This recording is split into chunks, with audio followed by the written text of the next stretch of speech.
আল্লাহ পাক রব্বুল আলামিন বলেন, ইয়া আইয়ুহাল্লাযীনা আমানু ইযা নুদিয়া লিস-সালাতি মিন ইয়াউমিল জুমআহ।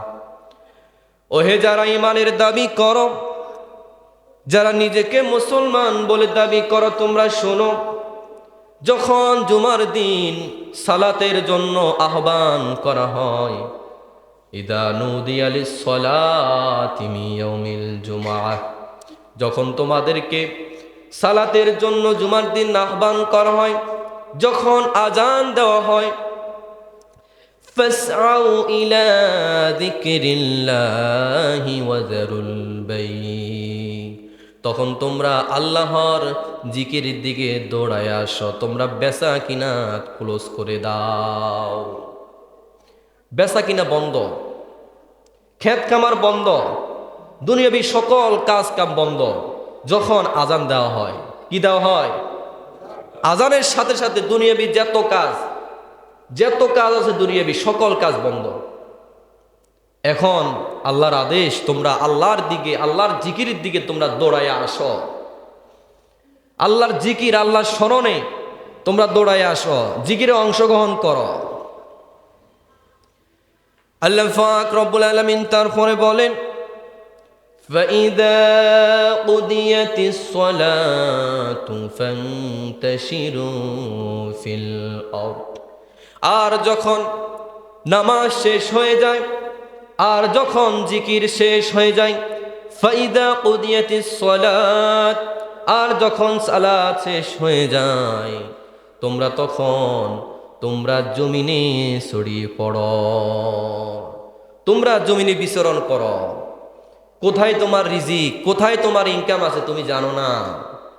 এই জন্য আল্লাহ বলতেছে, তুমি জমিনের আনাচে কানাচে ছড়িয়ে পড়ো।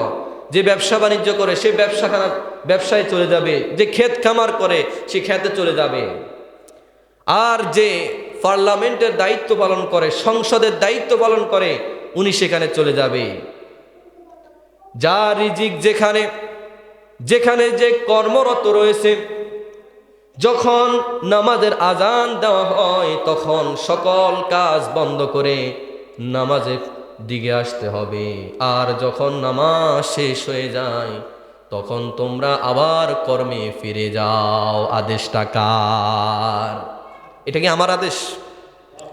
আপনি 28 পারার সূরা জুমআ খুলে দেখেন, সেখানে আল্লাহ তাআলা নামাজে আসার কথা বলেছে, আবার নামাজ শেষ মসজিদে বসে গল্প গুজব এগুলা করতে নিষেধ করেছে। তুমি জমিনে ছড়িয়ে পড়ো, তোমার শুধু একা না, তোমার উপর তোমার পরিবারের দায়িত্ব আছে, ঠিক না ভাই?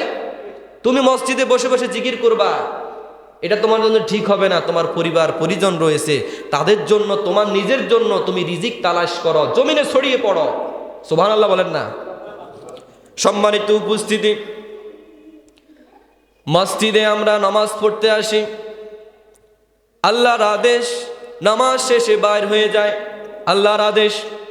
কিন্তু শুক্রবারের জন্য শুধু এই আদেশ না, আপনাকে 5 ওয়াক্ত নামাজের সময় আজান দেওয়ার সাথে সাথে জামাতের সাথে মসজিদে এসে নামাজ পড়া লাগবে। লাগবে কি লাগবে না ভাই? অথচ দেখা যায় আজান হয়ে যায়, নামাজের ওয়াক্ত চলে যায়, আমরা এখনো ক্ষেত খামারে ব্যবসা বাণিজ্য লিপ্ত আছি, আর নিজেকে বুঝ দিতেছি এখনো তো সময় হয় নাই, এখনো সময় আছে, একটু ব্যবসা বাণিজ্য করে নি, একটু ইনকাম করে নি।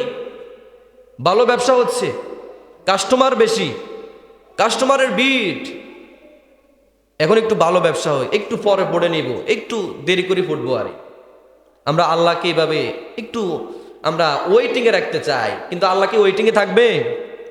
যখন আমাদের ওয়াক্ত শেষ হয়ে যায়, বলেন তো দেখি, আরেক ওয়াক্ত যখন চলে আসে, ওই বাকি যে ওয়াক্ত রয়ে গেছে এটা সময় কি আছে? তখন কি চাইলে কি আপনি সেই ওয়াক্ত ফিরে পাবেন? পাবেন না। এই কারণে ভাইয়েরা, দুনিয়াবি যত কাজ থাকুক না কেন, যখন নামাজের আজান হয়ে যায় তখন আপনি জমিনে ছড়িয়ে পড়া লাগবে না, আপনি তখন মসজিদে চলে আসা লাগবে। আপনাকে দুনিয়াবি কাজ থেকে পৃথক হয়ে আল্লাহর জিকির, আল্লাহর স্মরণের দিকে চলে আসতে হবে। তখন দুনিয়াবি সকল কাজ করা হারাম, যত বড় কাজ হোক, যত বড় কাজ হোক হারাম এটা। আজ আমরা নামাজ রোজা ছেড়ে দিয়ে শুধু পরিবারের পিছে, শুধু দুনিয়ার পিছনে ধরতে আছে। কিছু কিছু মানুষ আছে এরা জুমার দিনও মসজিদে আসে না, কত বড় নাফরমান। আবার কিছু কিছু আসে যখন নামাজ শুরু করবে তখন। আবার উনি আসে মসজিদে 2 মিনিট ওয়েট করে না, উনি চাই মসজিদে আসছি হুজুর নামাজ শুরু করে দিবে, নামাজ শেষ আমি আবার বাইরে চলে যাব, আমার দুনিয়া করা লাগবে। দুনিয়া করতে কি আল্লাহ নিষেধ করছে? আল্লাহ এর পর আয়াতে বলছে নামাজ শেষ জমিনে ছড়িয়ে পড়ো। আপনি এটা মানেন নামাজ শেষে আপনি চলা লাগবে, কিন্তু নামাজে আজান দিলে যে মসজিদে আসা লাগবে এইটা আমরা অনেকে মানতে চাই না।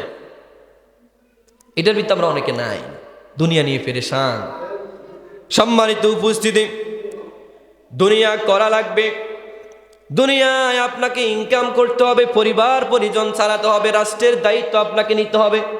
কিন্তু তার মানে এই না যে আপনি আল্লাহর দায়িত্ব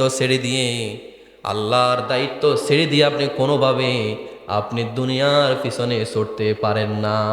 কারণ এই দুনিয়ার পরে আপনার আখিরাত রয়েছে, আখিরাতের জন্য আপনাকে কিছু কিছু করে যেতে হবে। কোনো ব্যক্তির যখন মৃত্যুর সময় হয়, আজরাইল যখন তার সামনে চলে আসে, তখন সে আজরাইলকে বলে তুমি আমাকে একটু সময় দাও। কি বলে? আমাকে একটু সময় দাও। কি হবে সময় দিলে?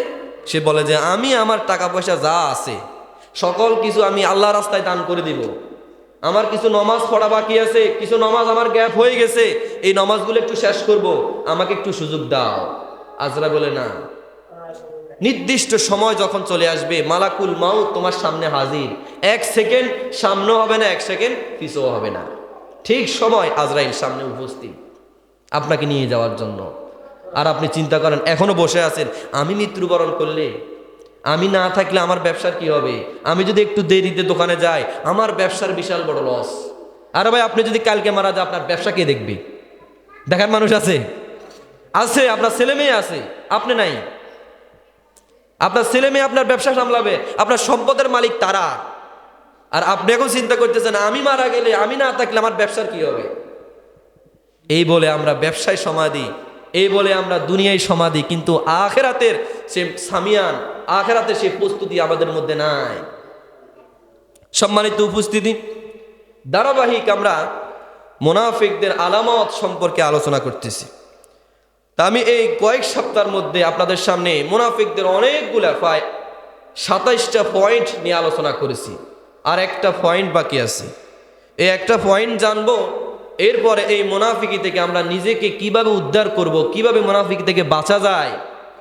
কারণ কোনো ব্যক্তি যদি মুনাফিক হয়ে মরে ওই ব্যক্তির জান্নাতে যাওয়ার কোনো কথা নাই।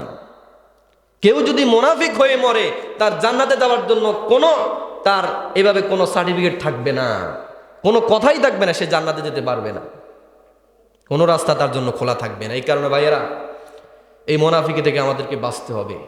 আর এই মুনাফিক কোনো খ্রিস্টান, ইহুদি, হিন্দু হবে না, এটা আপনার আমার মতো এই মুসল্লি, আপনার আমার মতো মুসলমানরাই হবে। মুসলমানদের মধ্যে এই গুণগুলা, এই আলামতগুলা দেখা যাবে। সম্মানিত উপস্থিতি, মুনাফিকদের আরেকটা আলামত হচ্ছে মুনাফিকরা কৃপণতা করে বেশি। তারা দুনিয়ার লাভ ঠিকই বুঝে, ব্যবসা করলে লাভ হবে, কিভাবে ব্যবসা করা যায় সব কৌশল তারা বুঝে, তারা দুনিয়াবি সকল কিছু বুঝে। কিন্তু আল্লাহর ঘরের বেলায়, আল্লাহর দিনের বেলায় যখন আসে, মসজিদ মাদ্রাসায় দানের বেলা যখন আসে, তখন তারা কৃপণতা করে। পকেটে হাত দিয়ে দেখে সবচাইতে ছোট নোটটা বাইর হয় কিনা, অথবা কোনো একটা সিকি 5 টাকার উপরে তো কোনো সিকি নাই, আসেনি? 5 টাকা, 2 টাকা, 1 টাকা, 1 টাকা থাকলে আরো খুশি যে 1 টাকা দিয়ে আমি উদ্ধার হইলাম। তত মানুষে বলবে যে উনি দান সৎকা করে। উনি পকেটে হাত দিয়ে দেখতেছে যে একটা সিকি আছে, বার করে দিয়ে দিয়েছে। কারণ উনি জানে যে এটা যদি বেশির থেকে বেশি হয় তাহলে ক টাকা হবে? 5 টাকা হবে। এর উপরে কি আর সিকি আছে? নাই। তো আমরা পকেটে হাত দিয়ে দেখি ছোট নোটটা আছে কিনা, ছোট নোটটা বার করে দিই। কেউ আছে পকেট থেকে টাকা সবগুলো বাইরে করে না, ভিতরে থাকি এভাবে খোঁজ করে দেখে যে ছোটটা কোনটা, একটু বাইর করে উনি দেয়। 2 টাকা, 1 টাকা, তারপরে 3 টাকা, এভাবে নোটগুলা বার করে দেয়। এটা হচ্ছে কৃপণদের স্বভাব। কৃপণতা আল্লাহর সাথে করা যায় না। আরে ভাই, যে আল্লাহ আপনাকে বিনা হিসাবে দেয়,